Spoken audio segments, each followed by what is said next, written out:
Hi, this is Kelly from The Truth in Story, and today I'm going to do something that is long overdue, and that is to review one of my favorite decks and one of my most used decks, and this is the Shadowscapes tarot, and it is done by Stephanie Poo Moon Law. The artwork and the text is by her, as well as Barbara Moore.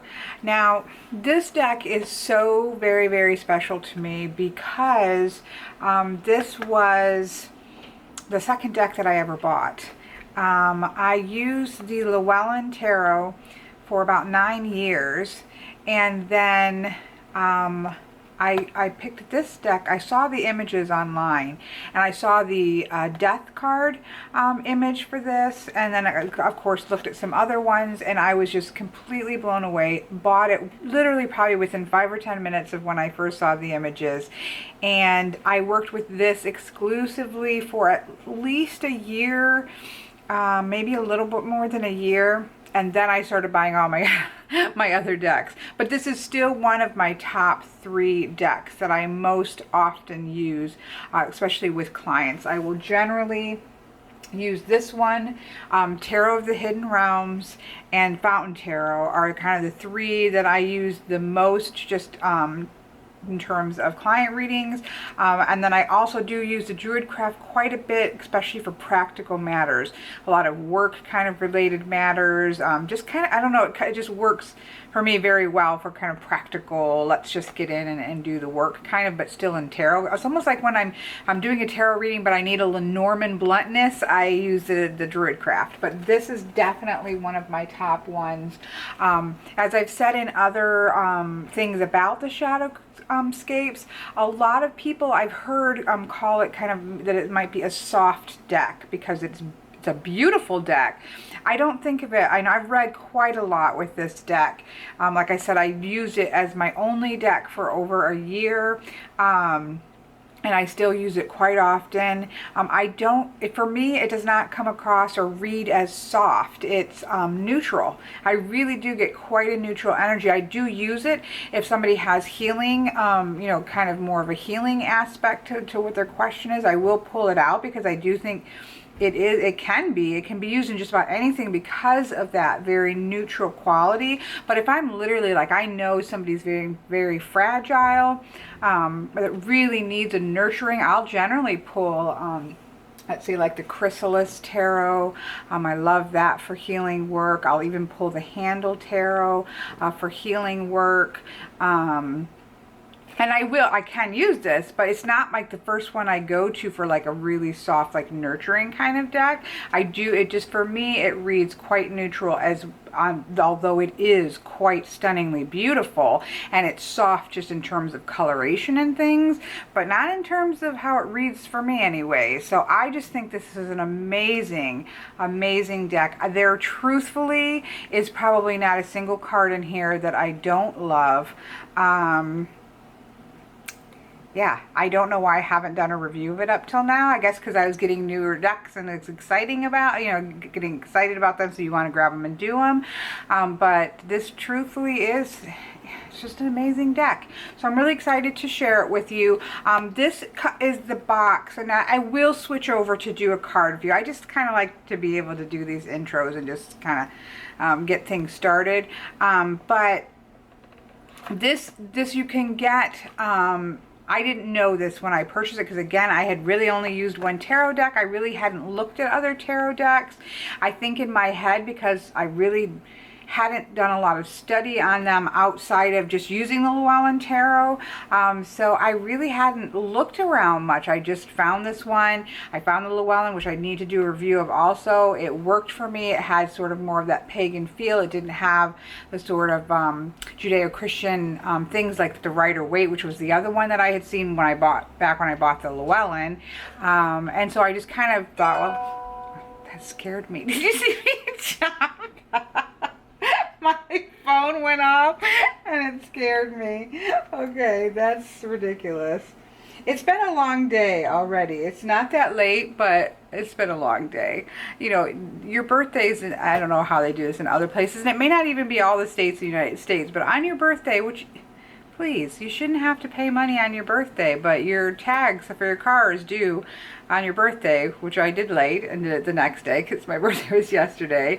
So I went to go pay my registration, paid my tags and everything, came out, my car wouldn't start. And then it started raining and it's just gone downhill from there. Oh, thank you for mothers who come and get you in the rain, even when you're 47 years old. So, anyways, it's just been one of those days, apparently, because I'm quite jumpy, it seems. I do feel like I got a lot of shadow going on. I might need to swap another light on. But anyways, I'm rambling now. I didn't know a lot. I just happened to stumble on this. The images, I can't even remember, to tell you the truth, how I stumbled on the images, because I wasn't looking for another deck of tarot. So I was just probably looking up tarot things in general, and just somehow one of these images popped up. But anyways, I didn't know it, so I just ordered it right away. Didn't look that there were different sets.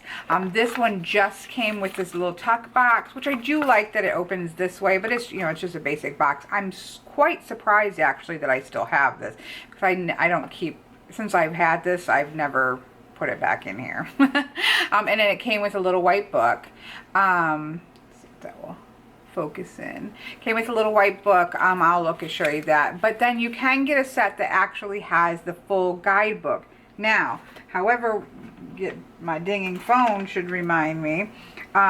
This is where this is actually the first tarot app that I ever bought, because I was looking at that you could actually get a guidebook, and they were fairly pricey to get the guidebook by itself. And so then I found that, you know, last time I was able to turn this, maybe you can see it better. Yeah, that's better. You can get, and I found that you could get the app for $2 or $3.99, and then in this you can explore and go to the book, and you can get the entire guidebook on your phone. So it has two things. It's nice and handy, and to have with you all the time to study, as well as cheaper to get this version of. I mean, sometimes it's nice just to have the physical copy, but this is a nice way to get it if you already have the deck and you didn't have the guidebook. And I also will say that I quite like having this app for this deck, as I get it for any, truthfully, if a deck that I own has an app for it, I have the app. I just like the handiness of it, but most importantly, I love, so here is the image, and then I love that I can really zoom in and see those details for things. I just love that. I have found things that I've missed. There have been things on people's foreheads, like a elemental sign on, I think it's the High Priestess or somebody's forehead, that I never saw, and I'd use this deck quite a bit until I was able to zoom in on it. So I do quite like the apps when they have it, and this one has a Fool's Dog, which is my favorite of the tarot apps publishers, has a one for Shadowscapes. So I highly recommend that. So I don't have the full guidebook to give to you, although I can say, and I guess I'll go over this when I swap, but it has, it's kind of a story written. I do quite like the style of it. It's kind of a story. You get this kind of, you're pulled into the scene kind of in a story mode with it. And so then it goes through and does this kind of, this is about 1, 2, 3 or 4 paragraphs for this, for the Fool. I'm kind of pulling you into this little story about the card, and then it gives you the meaning, a good 2 paragraphs for that one, of the actual meaning of the card. Let's see, and the Magician's the same, about the same amount. So then it goes into like the divinatory meaning of it. When you get the little white book, you don't get that story. You don't get the sort of pulled into the cards. It's just, let me get the Fool since I just showed that. So yeah, you just get like a paragraph of each of the major arcana and the minor arcana. You get about a paragraph. And yeah, even for the, like this would be the minor, you get like a little paragraph. So you don't get much with this, even compared with just, it's not even just a whole meaning, because in the guidebook you get a solid good paragraph of meaning, where this you're really getting a sentence or two. So there is definitely a difference between this. I really do recommend, if you're getting this deck, or if you have this deck and just have this, I do recommend either picking up the app, which I know Fool's Dog is both on for iPhones as well as for Android. So I do think it's well worth $3.99 to get that full guidebook there. So I did want, oh, here's the back. I'll show you the back of this. So the backs, I think, are absolutely stunning. They are reversible, although they're not reversed meanings. Most of Barbara Moore's, I've found, because I have quite a few of hers, most Barbara Moore's decks, she doesn't read with reversals from things that I've read. I mean, she could have changed, I guess, from something I've read, but for the most part, she doesn't. So there aren't reversals included, but it can be, you know, they're definitely, unless somebody is going to tell me otherwise and say there's something real subtle in difference, it would be quite subtle. It definitely can be reversed. So I think the backings are absolutely beautiful. And then here's, I'm gonna, like I said, I am gonna switch, but here is the, and I am getting quite a shadow. I didn't flick on a different light that I usually use, but here's the Fool card. You can see there's a very thin silver border. I have seen these Quilfin. My friend Quilfin has a channel where she's shown all of her decks, and she trims them all off, and she's completely trimmed the Shadowscape, and they're quite stunning that way. I've contemplated trimming just this little thin border off. I would leave the bottom on, because again, I do like it for clients to be able to, when I take a picture of a spread, to be able to refer to the cards. If they maybe aren't as, you know the cards as well. I don't want them to have to struggle to know. So I do like to leave these on. I don't, for that reason. And that they're so thin, they're not obtrusive. I do think they're stunning without it, and maybe someday I will, but they work fine. So I don't have any intentions of taking them off. But they're just beautiful, and you'll see when we switch over, they're just stunning, every single one. And this is the poem that I want to read. Yes, I'm going to read you a poem, because I am here as a one-woman Let's Bring poetry back into the world. No, there's lots of poetry, but it's kind of lost. People don't, there aren't poem sections of the newspaper, and people aren't sitting around and talking about poetry anymore, which I think is sad. But what this reminded me of when I was thinking about this deck, and because it is a lovely deck, it is a beautiful deck. It is pure and simple. And the poem that always comes to mind when I think of the Shadowscapes deck is a poem by one of my favorite poets. Her name is Sarah Teasdale. I absolutely love her.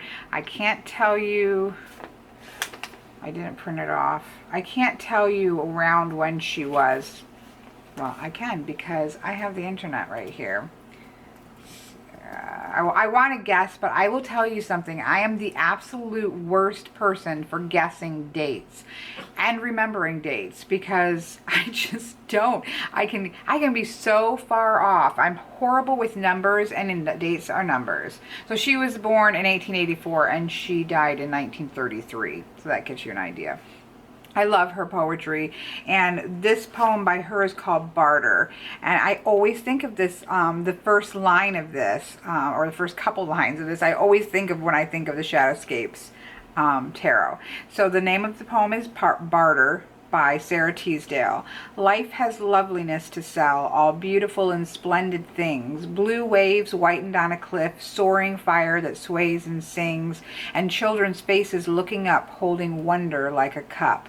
Life has loveliness to sell, music like a curve of gold, scent of pine trees in the rain, eyes that love you, arms that hold, and for your spirit still delight, holy thoughts that star the night. Spend all you have for loveliness, buy it and never count the cost. For one white singing hour of peace, count many a year of strife well lost. And for a breath of ecstasy, give all you have been or could be. There you have it. And I think of this poem that life is loveliness, all beautiful and splendid things. It always comes in my mind when I think about the Shadowscapes tarot. So I had to share that.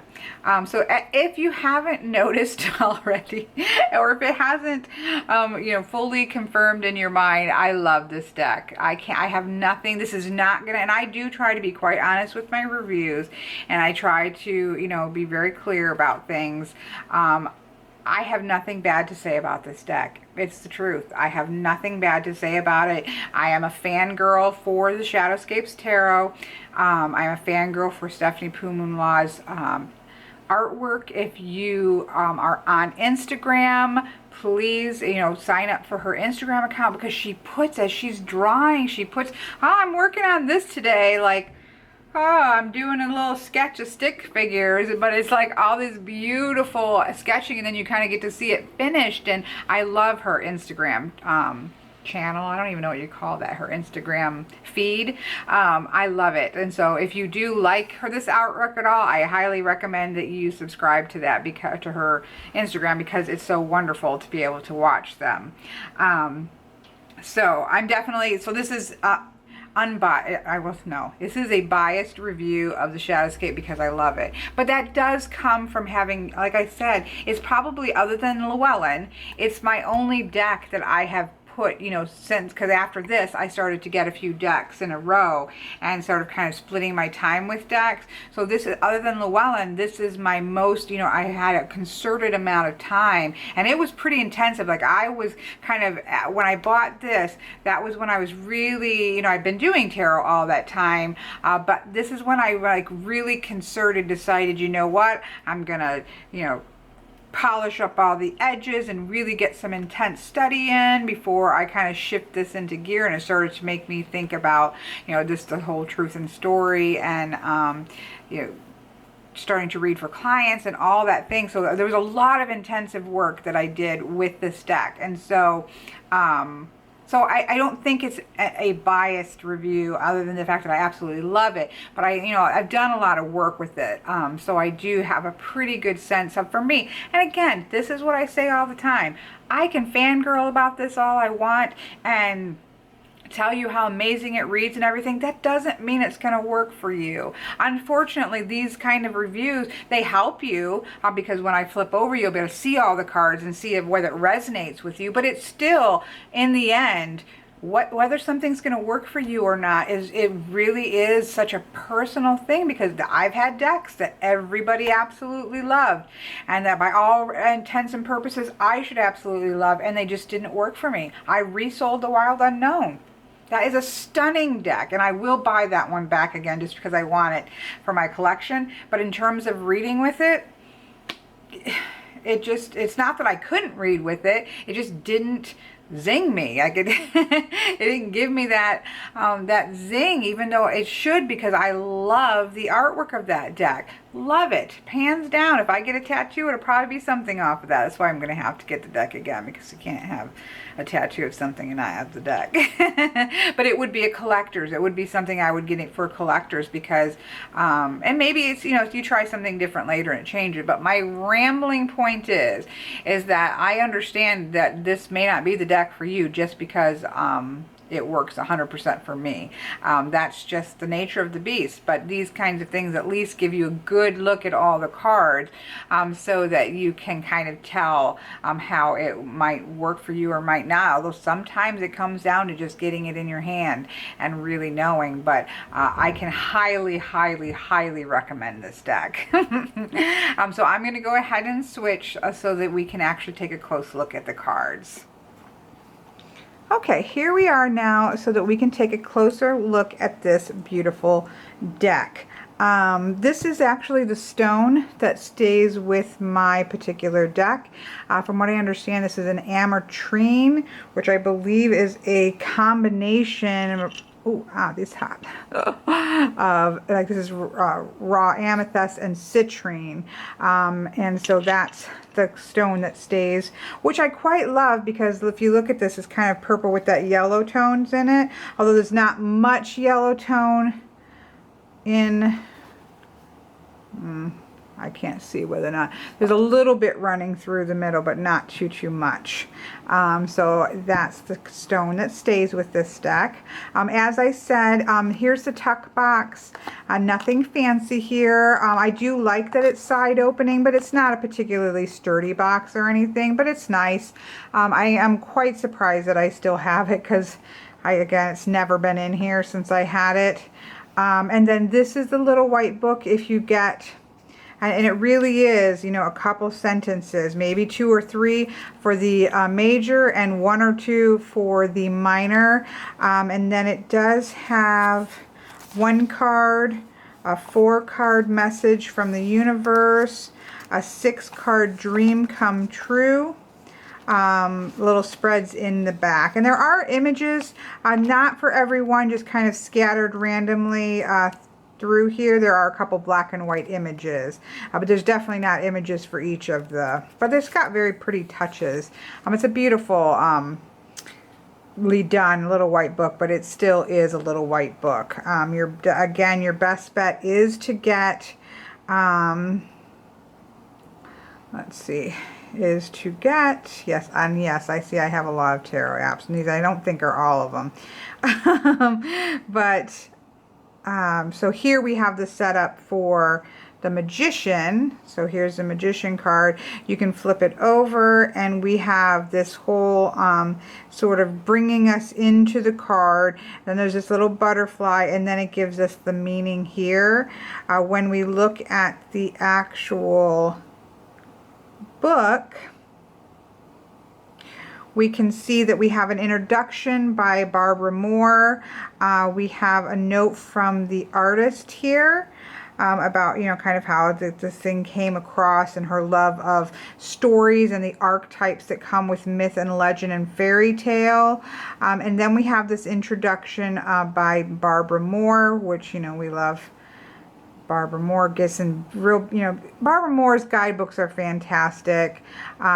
She definitely gives you a lot of the basics that you need to know. I love how when they include the number system, she even includes, I thought I saw, yeah, the number system, including the pages, knights, and queens. Again, the artists, thinking about how to do your questions, you know, it's pretty basic. And then we have how to lay a spread, what do you do with reversals, you know, kind of goes through all that kind of shuffling. So there, you know, it's definitely, from what I understand, it's a good guidebook, as most of Barbara Moore books are. And then it kind of goes into each of the cards. As I showed you, you know, there's quite a bit for each one of the cards. So it's quite lovely. Let me go back to the content. So it goes through that. Ooh. And then at the very end, we do have spreads. 1 card, a 3 card, and different ways to use a 3 card. The Celtic Cross, Is Love in the Stars, Will It Last for relationships, Balancing Act 4 card, a journey spread that looks quite interesting. I haven't really, to be honest, done these. Message from the Universe, which we saw, Dreams Come True 6 card. I think that's it. So quite a lot of spreads in the back. And you can always, when you get these kind of apps, you can go to these different spreads, and it tells you if it's a basic one, or if, like, you know, if it's, so here's Dreams Come True, it kind of shows it, and then you can kind of see what is it, this is each of the positions and telling us what is this spread about, so you can get even more detailed information on each of the spreads. So it's definitely a good guidebook. And so you can get it, again, either separately, the book itself separately, or you could get the app in order to get it, and if you already have the cards without it, or if you just want to get the cards and then get the app. It just gives you lots of options, and options are good. So let's take a look at, let me pull out, I put these in order. Hopefully they're in order.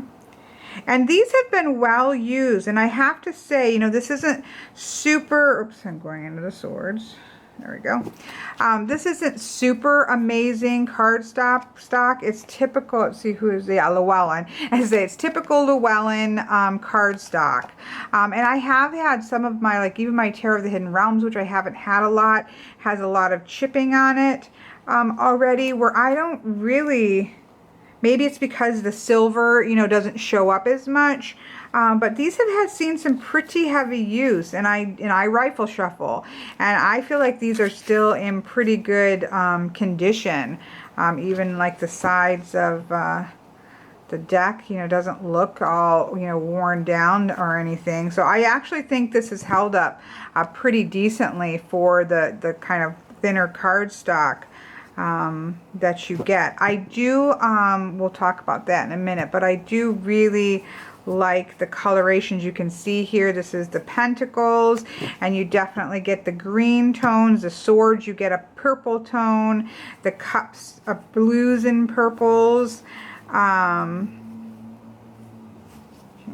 The wands I love in this deck. You get definitely that fiery, warm color tones here that I think is quite stunning. These are kind of very purple, but it's a different purple. So they do stand out fairly nicely, you know, the elements of the suit. Again, there is some purple in the cups too. I kind of wish this was straight, and even some greens. So that the cups is a little bit more of a mix, but they're so watery based that you still don't really have any question that you're in the cups. So you know what? Oh, I'm going to burn myself for sure. You know, I like to see how those all line out. And these line out beautifully. But let's take a close-up look at the actual major arcana first.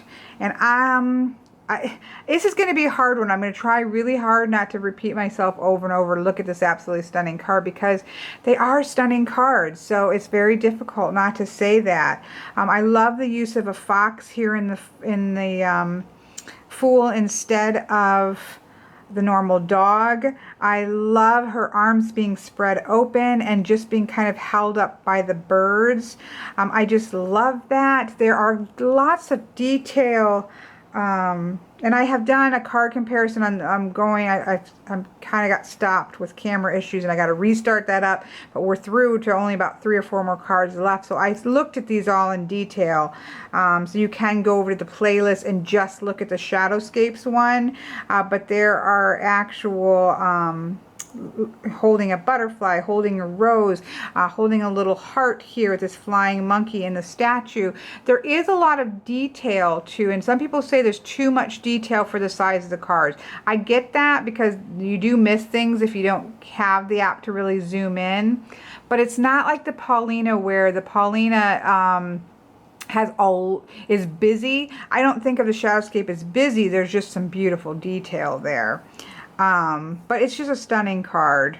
And I can literally say that with all of them.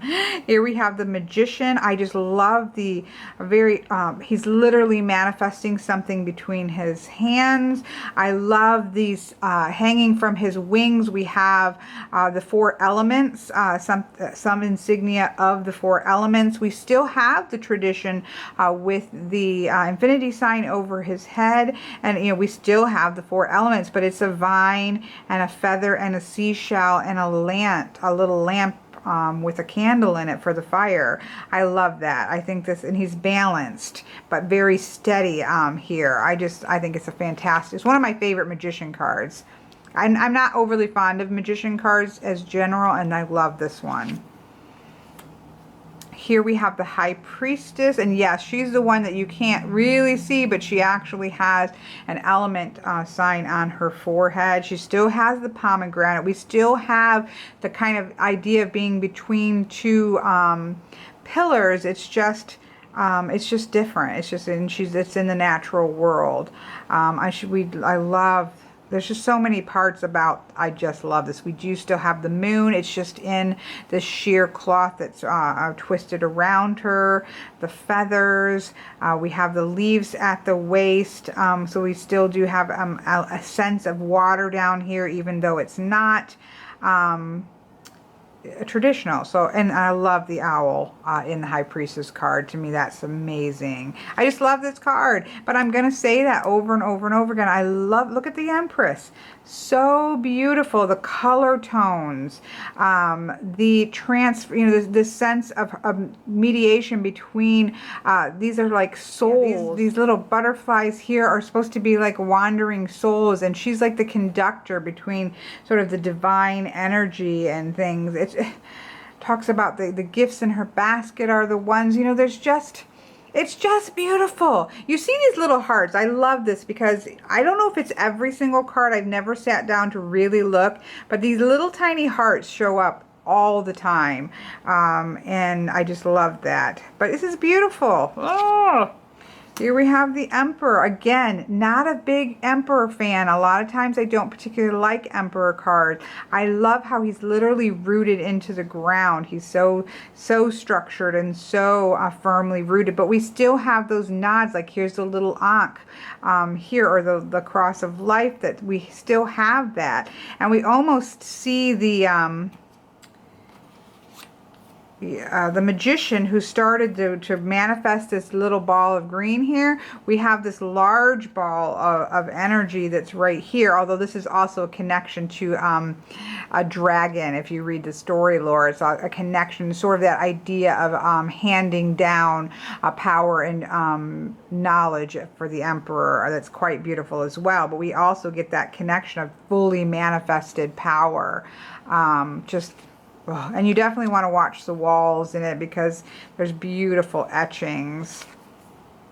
And all these mean stuff. If you look at these closely, like if you look at the card review of this where I scanned into it, it shows like animals and water creatures and all the kinds of things in which you might have control. Here is one of my favorite Hierophant cards. It's a tree. I mean, it's like an Ent. I just love, love, love it. It's completely removed from that sort of religious structure sense, and definitely has that sort of wise teacher. I love the Zen balancing stones here. We have the moon and the sun being represented in the stone that its roots are around. Yeah. Everything about that card I love. Here we have the Lovers card. I love that the birds are kind of she has a coronet in her hand of flowers, and they're making a choice to be together. So you have this idea of choice that's within it that has to do with the Lovers card. Love the Chariot card. I love that they're like, it's got that turbulent water, but then underneath we have these sea turtles here that are this calmness. There's a strength and a calmness and a fluidity to the subconscious, I think, about with this one. And her arms, the way she's positioned, she's just fully comfortable and seated in her power, so self-confident. Look at this. The Strength card. I mean, it's just all these things. There's like bamboo shoots that mean, you know, have layers of meaning. This beautiful sort of lion, but mythical lion. We have the swan here, the cat. Like all these different things have very important meanings. I love the bird bath here with the little finches. Yeah. Yeah, if you've seen any of my videos, you know what I feel about the Hermit and the Devil card, so I won't go into that again. I know I talk about it in my favorite tarot cards video. I also talk about it and something else, but I can't remember. But probably in this one's Hermit and or Death card comparison. But yeah, the connection in this deck between, let me just show you it. I won't go into it real far because it's my favorite thing, but look at these. So here we have the Devil card, which is one of my all-time favorite Devil cards. And we have the woman, and she is bound, but all she has to do is reach up and take the key. The lock's right there. She can walk out. And we have the Devil is sort of a figment of her imagination because it's all in her head. The control is all in her hands if she just take it and walk out. And we have that same hole here, but it's empty because she's left it, I feel. And now she's gone off and she's gained her. So I just feel like these two things speak to me so beautifully together, where I just get this story of somebody kind of not, either one or two things, either not having given over their power, so they are this strong person on top seeking their own journey, or it's this actual person who was once bound by so many fears and so many things, who has walked away from it and is now finding their own journey. I just love these two cards together in this deck. Love it. It's my favorite thing ever. So I love the Hermit, and I do think of it as a her, which I love it when there's a female. And I don't have any clue if that's the case in the book. Here's the stunning Wheel of Fortune with the Celtic. I love the Celtic knotwork here. We have the moon up there. It's just beautiful. The flowers. We have a... and I know, like I said, these different roses, if you read the guidebook, you know, really contributes to the meaning. Here's Justice with her scale and weighed against the feather, because, you know, there's the Egyptian thing where, you know, they weigh the heart against the feather, so she's got the feather there. I love that feather is there instead of like a sword. We definitely have butterflies of transformation. Just stunning. Stunning. And I love the Hanged Man. He's such a yogic pose and such a strong pose, because he is holding himself in this position that is just insane.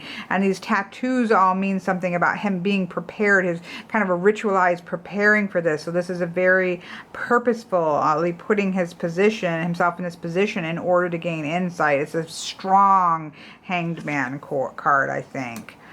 This is definitely one of my favorite. You can see on this card, I'm sorry to pause, but you can kind of see, I don't know if you can or not, but you can kind of see a little wearing along the very top. But truthfully, I'm quite impressed. I know I said this before, this is thin stock, but I use this deck and I rifle shuffle it so much that I'm impressed. Here we have one of my favorite death cards, top of my favorite death cards of all time, because the transformative energy is just there. And we even have another one getting ready to be born here. She's on one that's going to be born here as well. The different flowers, there's like three different ones that are three or four different ones that mean different things. It's a stunning portrayal of the transformative power of death. Love it. I'm trying so hard to keep moving, if you cannot tell.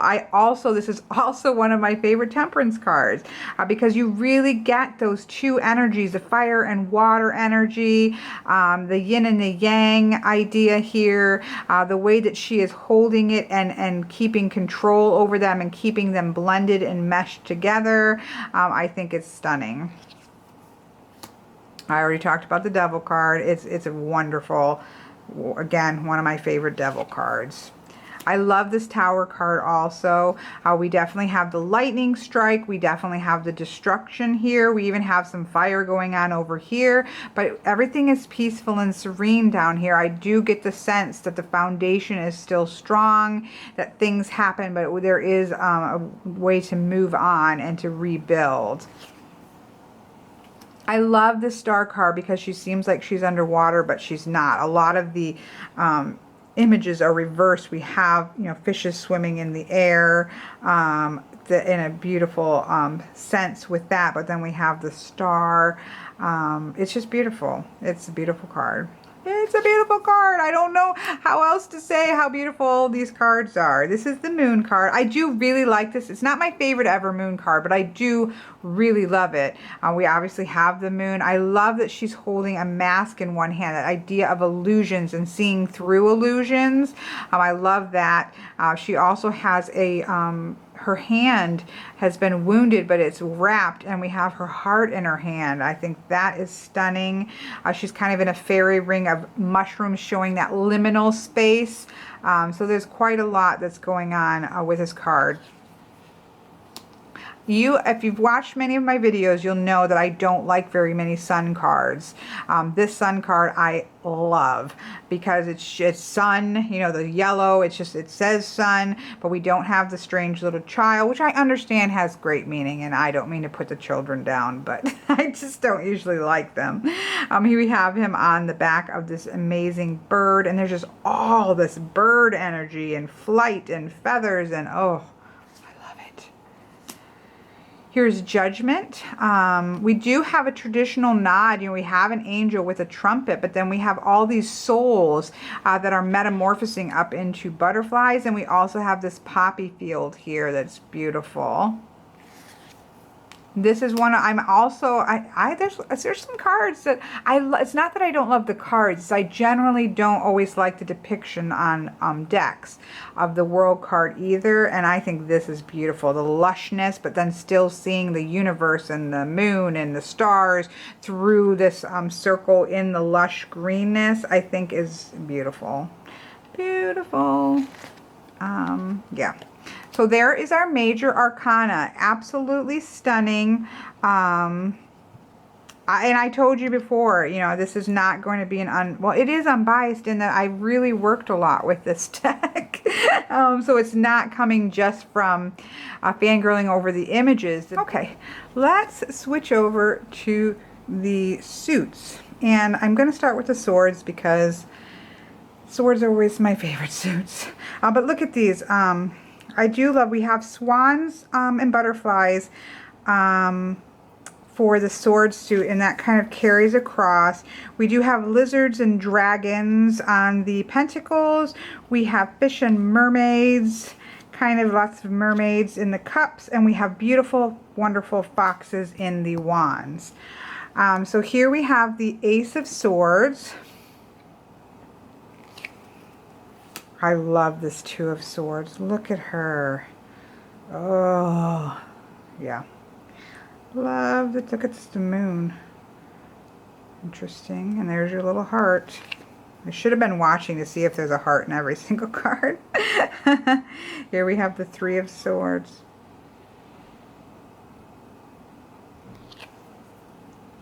The Four of Swords. Rest. I love this. The Six of Swords being taken away. I started to do fables for each of the tarot cards that I need to get back to, and I do have one for the Six of Swords on my blog, as well as for the King of Swords. I can't remember. I've just got a couple of them done. Here we have I love the Five of Swords because we have such darkness and then such light at the top. Seven of Swords. Same thing. I love this Eight of Swords because all the brambles and the swords, but she does have a pathway out. Like she just has to look, she's got to look up. She's got to see things from a new perspective. There is a way out. And the little hummingbirds kind of showing the way. Okay, here we have the Nine of Swords. Quite a different view, I will say, of, well, that one you can definitely feel. But the Nine of Swords, it's not my absolute favorite Nine of Swords, but I think it's stunning, and you definitely get the dark clouds and that sort of oppression and things kind of all being over top of the person. So you certainly get that sense, but I don't think it fully, for me, gives that full-on, completely weighed down with fears and things like that, that some decks like the Universal Fantasy Tarot one, but it's certainly beautiful, and I certainly have no issue reading with it. And then here we have the stunning Ten of Swords. I do think this is beautiful. I just love the movement here, and her use of darks and lights and things, and the way she uses it, and the motion is, I think, just beautiful.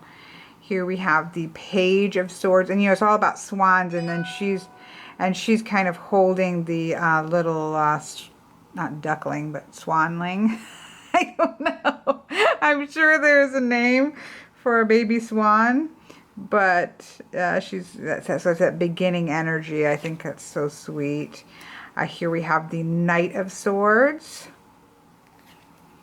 The Queen of Swords, quite beautiful. I love this two-edged sword. There is that sense of cutting inward and outward at the truth. You know, I just love that. And then the King of Swords, and I do have a fable for this one dedicated to my brother. I'll put a link to the little fable page. I don't have too many of them, but I'll put a link to them in the description bar below. But I do love this kind of pose between night and day, and the owl on the sword, the foot that's resting on the skull. There's just so much here. I just love this. Okay, then we have Pentacles, and I love this Pentacles suit. Yeah, I love this deck's use of Pentacles. So here we have the Ace, obviously. We have the beautiful Two of Pentacles juggling. My phone's just juggling. We have the beautiful Two of Pentacles juggling. The Three of Pentacles. That's so beautiful. I love this Four of Pentacles. Although I can't really see it as greed and stuff, I really do read this Four of Pentacles differently than I do others, even though it is a dragon hoarding it. But I have a real positive connotations to, this is really, what is that? Oh, it's the bottom of my pendulum. I really do have very positive connotations to dragons. I love them, so it's hard for me to read them negatively. I love this Pentacles, or this Five of Pentacles, because I love that they still have the beautiful stained glass, and she looks so sad here, but she just needs to look up and see that transformation is coming. I love it. I also love this one, the Six of Pentacles. Kind of you get the cyclical nature, and the tree is sort of supporting the outcropping that he's on, and so you just have the cycle of nature of giving and receiving. That's, I think, quite beautiful. Excuse me. Seven of Pentacles, still a little dragon here. I love this Eight of Pentacles. I think I also have a fable of this one. I'm not fond of spiders, but I love this. It's almost like she's woven stars. I worked so hard on that. I think that's fantastic. It's so ridiculous. I know. I can't keep saying I love this one because I love them all. Nine of Pentacles, so I'm going to quit. Ten of Pentacles, but you can see whether they're little or big, there's dragons to be found. Here be dragons. Page of Pentacles, he's sitting kind of, there's a dragon sleeping here, I don't know if you can see. And Isabel is doing her race tracking. For about 5 minutes every day, she all of a sudden gets this burst of energy, and she has to run like a racetrack around my little apartment. But she cycles around the couch, into the bedroom, back around, and she's off. Oh dear. Knight of Pentacles. I've just given up stopping on it. I just kind of plow through these things now. And I love the Queen of Pentacles. Again, like with the Emperor, you literally get that sense of being rooted. She's literally part of the tree. Same thing with the King of Pentacles. I just love that because they're physically rooted to the earth. Oh, yeah, that's fantastic. Okay, now here we have the beautiful cup suit. Love the goldfish. And this is actually a tree, which I think is quite interesting because it is the cups, but we have the fish coming up here. There's another little heart. But how beautiful. We have sort of this dryad here. Two different sort of dryads that are kind of combined, entwined. Sometimes you see those beautiful trees that are entwined. Here's the Three of Cups. I love this. I love it that they're in a bubble too, because you do get that sense of camaraderie and things being, but there is a fragility there because they're in this bubble that you need to take care of that and maintain that. And I love this Four of Cups. Look at her, how pensive she is, and she's looking into the water, kind of digging deep and looking into the subconscious. Yeah. Five of Cups, beautiful. She's holding like the full. Now see, this one she's actually looking into the one that has something in it, because I quite like that message. We have the ones that are one's full here. We have one fallen over. We have one kind of floating over here. But she is holding on and looking into the one that actually still has something. So that message I think is quite powerful. And look how sweet this is. This is the Six of Cups, of course, nostalgia, kind of seeing through the eyes of a child. And here she's having a tea party with all of her little stuffed animals. I love this Seven of Cups. I love this because you get both aspects. She's looking to her dreams up here, and he's looking down on the practicalities and how are we going to get there. But if you can kind of balance those two things, that you might actually be able to accomplish something. And I love this Eight of Cups because I get this sense very differently than just kind of going off. I really get that sense of going deep and going inward. There's some inward journey that needs to be taken. Nine of Cups. 10 of Cups. Love those fish. Look at that beautiful Page of Cups. Knight of Cups. I love the Queen of Cups. Now remember, with the Chariot, we had the sea turtles under it, and the Chariot coming down and so confident. Now here we have the Queen of Cups, who's so confident. She's just stepping forward, knowing that what she needs is going to be there to take her next step. Oh, beautiful. Here we have the beautiful regal merman King of Cups with a seahorse. How can you not like a card that has a seahorse in it? Okay, and now here we have the beautiful fiery wands with the foxes. I cannot, I love that there is also foxes in Tarot of the Hidden Realms in the wands. I just love foxes with wands now, and probably just because of this deck. It will be hard for me to have a fox in a different, a different suit in a different deck. So here we have the Ace of Wands, the Two of Wands. Love that. Look, kind of, This is one of my favorite Three of Wands because she's gotten all this way out to the precipice, but she's looking out into what her next step is going to be, and she's going to step confidently out, even though she looks to be at the end of her journey. Four of Wands. Look at that energy. That is certainly a celebratory energy. The Five of Wands, again, I love this, that all this kind of conflict that's going on, but if you just face each one head on, you have a chance of dealing with it. Six of Wands. The Seven of Wands, look at her very protecting her kits from the badger. Eight of Wands. Look at that, kind of sending the intention out there to catch hold. The Nine of Wands.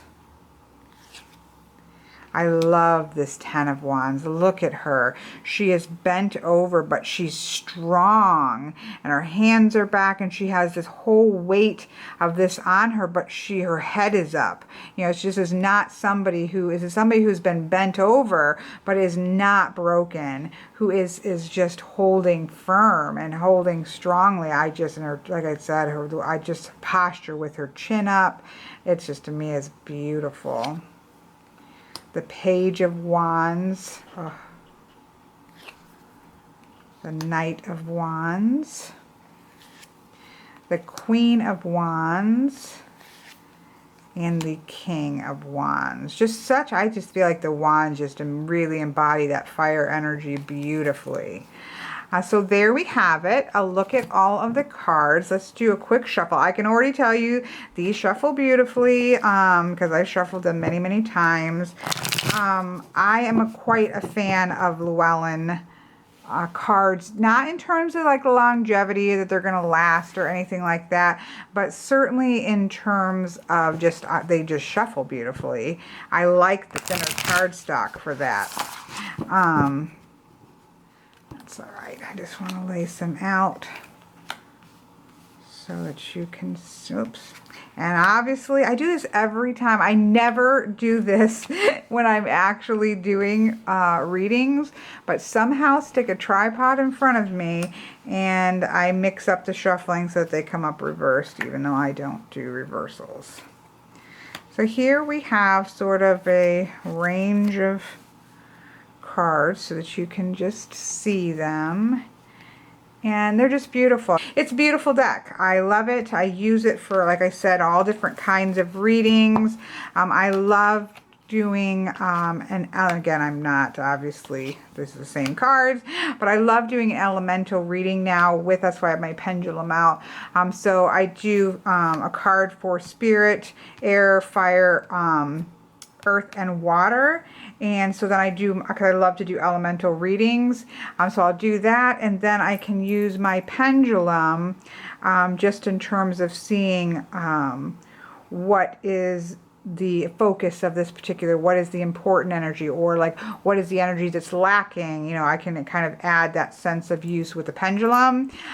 So I love to do that, and so that was on my mind because that was one of the challenge questions, was another tool. So I thought, oh, I'll just go ahead and get that out so I can take a picture for Instagram. So if you are on Instagram, please go ahead and you feel free to follow me, and I would love to see you on there as well. Which was a random unplanned plug for Go Instagram. So anyways, here you go. Here you have it. A look at the Shadowscapes Tarot. Love it. It will always be part of my collection because it's just one of my favorite decks. Absolutely love it. If you have this deck, tell me how it reads for you. I'll be interested to hear that. Is this something that has been on your wish list that you've been thinking about, and did this, help you, or let you know that this, one way or another, that this isn't for you or that this is for you? I love to hear that kind of stuff. So just leave comments below, please, because I just love that, being able to see sort of what other people are feeling about a particular deck. So I hope you guys have an absolutely wonderful day.